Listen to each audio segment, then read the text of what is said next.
also restore local decision-making when it comes to these massive industrial wind farms that the Liberals and the NDP supported this legislation are forcing into your communities. And it seems to be pretty simple, too. If Quebec or Newfoundland, if they offered us cheap green hydroelectricity at a cost half of which we're paying for the industrial wind farms, I'd take that deal. It's affordable energy for you, for businesses, and it'll stop turning our beautiful landscapes in the province into these pincushions. One of the things that I would agree with is the way that the Liberals implemented the Green Energy Act. The shame of it is that the Liberals have taken something that I think everybody believes is good. You know, renewable energy, people believe in that. But they've taken that and they've ended up putting it in place in Ontario in a way that pits, you know, family against family, That's you know, neighbor against neighbor. After tonight's show, Sun News Network premieres a must-see expose into the real story of Ontario's failed green energy policies.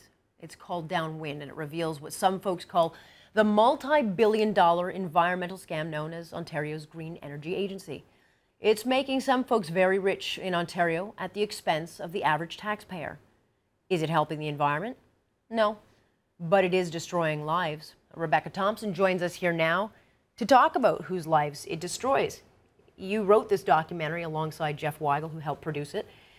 There are a lot of people here who don't feel like they have a voice because outside of Toronto, they feel like they're just the outsiders, but they're literally paying their life savings to fight the Green Energy Act. Yeah, Ontario has the most fiercest rural Ontarians who are fighting against this, dipping into their savings, dipping into their RSPs. These are residents in rural Ontario, they're farmers, and they're sick and tired of what's been going on with the Ontario Liberals' Green Energy Act. It's not, as Andrea Horvath says, the implementation of the Green Energy Act and how it was done. It's the fact that the act was introduced at all. And the fact of the matter is that the Ontario Liberals introduced draconian laws that steamrolled over all municipal and community rights and have essentially allowed wind turbines to be put up all across rural Ontario. You know, people are upset because of the fact that there are health concerns. People are upset because there are environmental concerns. But people all over Ontario are upset because their hydro bills have gone up. The Green Energy Act is responsible, just as the Auditor General said in 2011, for rising hydro prices in Ontario, and yet the Ontario Liberals refuse to back down. Let's talk about one of those that's in this movie, Kevin McKee. He is a farmer. He has spent $100,000 of his own money. We talked to him last night. Here's what he had to say. These are not the clean, green, wonderful things that we have been told they are. If you look at what's happening in these wind projects, there's some massive damage happening to the environment. So the government's taking away people's health and they're taking away their real estate. Kevin is fighting to have these windmills kept off his property. The windmills that you don't see when you're in the big cities of Toronto, but drive outside of Toronto, there are literally tens of thousands of these huge, creepy, windmills that are going up. And these folks, literally, it's a David versus Goliath fight. Yeah, these are not turbines like the one we see downtown Toronto. These are skyscraper high. They're 50 stories high, and the blades are like a 747. They're noisy, there's noise vibrations, there's low frequency noise, and it's causing a huge problem because of the fact they're so close to people's homes in rural Ontario. There are turbines up all across Canada, but in other provinces, they're not nearly as close as the ones that we see in Ontario, and herein lies the problem. And, the Liberals have, for all intents and purposes, not listened to these people in rural Ontario. And people in rural Ontario, like Kevin McGee, believe that the Ontario Liberals would rather side with wind power companies.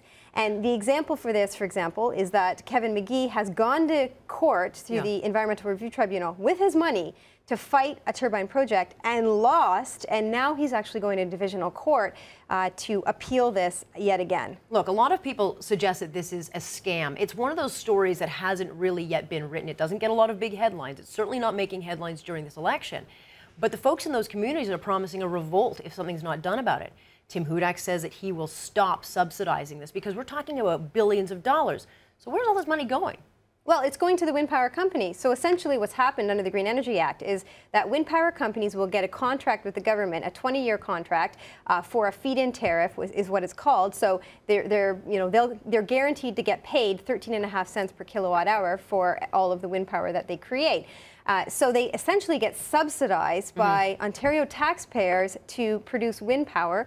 Nuclear, hydroelectric, they don't get subsidized. You know, the cost of producing, you know, a nuclear power per kilowatt hour is about 3 to 5 cents compared to wind power, which is 13.5 cents. And, you know, these companies, which are often foreign-based, essentially get to all of the money. Sure. And meanwhile, people in Ontario are paying astronomical fees on their hydro bills that not going away anytime soon. No, absolutely. You know, the Ontario Liberals keep on approving more contracts. Right before this election, a gigantic project was approved just in southwestern Ontario. And in the documentary, I asked Premier Kathleen Wynne, you know, the community didn't want these. They were a not willing host. The mayor didn't want them. And now the community is revolting because the Ontario government just green-lighted a project. You know, she said, look, I'm not canceling any projects. These are going to continue on. Well, there's a cost to be paid. This is a must-watch. Rebecca, thank you. It is, of course, on right after the arena. Don't miss it.